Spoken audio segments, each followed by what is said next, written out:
Hi friends, Sunday mini vlog பார்க்கலாமா? இன்றைக்கி நான் என்ன சமைச்சிருக்கேன்னு காட்டட்டுமா? வாங்க.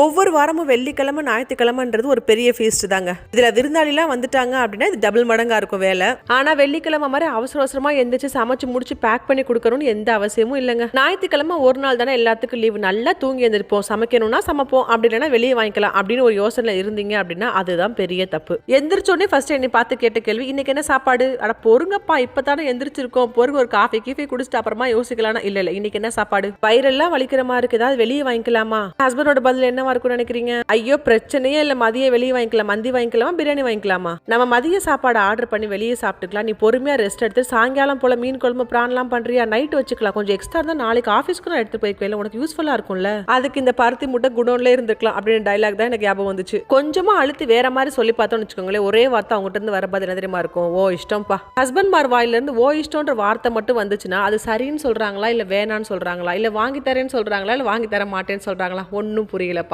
இதை விட ஒரு பெரிய காமெடி இருக்கு. வெளியே போகும்போது நம்ம போயிட்டு வரவா இல்ல இங்க போவா அப்படின்னு சொல்லி கேட்டோம்னா ஓ இஷ்டம்னு சொல்லிட்டாங்க அப்படின்னா பேசாம ஹேண்ட்பேக் புர்காவையும் கழட்டி போட்டுருங்க, அவங்க போக வேணான்னு தான் சொல்றாங்க. அது சரி, இவ்வளோ விஷயம் நடந்திருக்கு, அப்புறம் எப்படி இத்தனை ஐட்டம் நீங்க செஞ்சு முடிச்சிங்க அப்படின்னு சொல்லி கேட்டீங்க அப்படின்னா இந்த வீடியோக்கு பார்ட் 2ன்னு சொல்லி ஒன்று இருக்கு. கண்டிப்பா நீங்க எல்லாரும் அதைத்தான் பார்க்கணும். ஹஸ்பண்ட் அண்ட் ஒய்ஃப் சண்டை போடாம ஹாப்பியா இருந்துட்டாங்க அப்படின்னா ஒய்ஃப் கேட்கிற அத்தனை விஷயத்தையும் ஹஸ்பண்ட் எப்படிதான் இவ்வளோ அன்பா செஞ்சு கொடுக்குறாங்கன்னு எனக்கு ஒன்றும் புரியலப்பா. இதே லைட்டா சண்டை கிண்ட போட்டோன்னு வச்சுக்கோங்க, கிச்சன் எங்க இருக்கு, நீ எங்க இருக்க, நான் இங்க உட்காந்துருக்கேன், எப்ப சாப்பாடு வரும், இந்த கேள்வி தவிர வேற எதுவுமே இருக்காது. இதுல மூஞ்சி வேற உருன்னு வச்சுக்குவாங்கப்பா. அம்மாவுக்கும் அத்தாவுக்கும் நடுவில் இப்ப என்ன நடக்குது? சண்டை போட்டிருக்காங்களா இல்ல சந்தோஷமா இருக்காங்களா? சண்டை போட்டாங்க அப்படின்னா வீக்கெண்ட் நாசமா போச்சு. சண்டை போடாம ஹாப்பியா இருந்தாங்க அப்படின்னா நம்மள எப்படி வெளியே கூட்டிட்டு போயிருவாங்க? என்ன ஒரு மனநிலைமையில இருக்காங்க பாத்தீங்களா பிள்ளைங்களும். சரி ஓகேங்க, உங்களுக்குலாம் வீக்கெண்ட் எப்படி போச்சுன்னு கமெண்ட்ல சொல்லுங்க. இன்னைக்கு நான் ஒயிட் ரைஸ், பிரான், மீன் குழம்பு, மாம்பழம், அதுக்கப்புறம் மீன் பொரிச்சிருக்கேன்.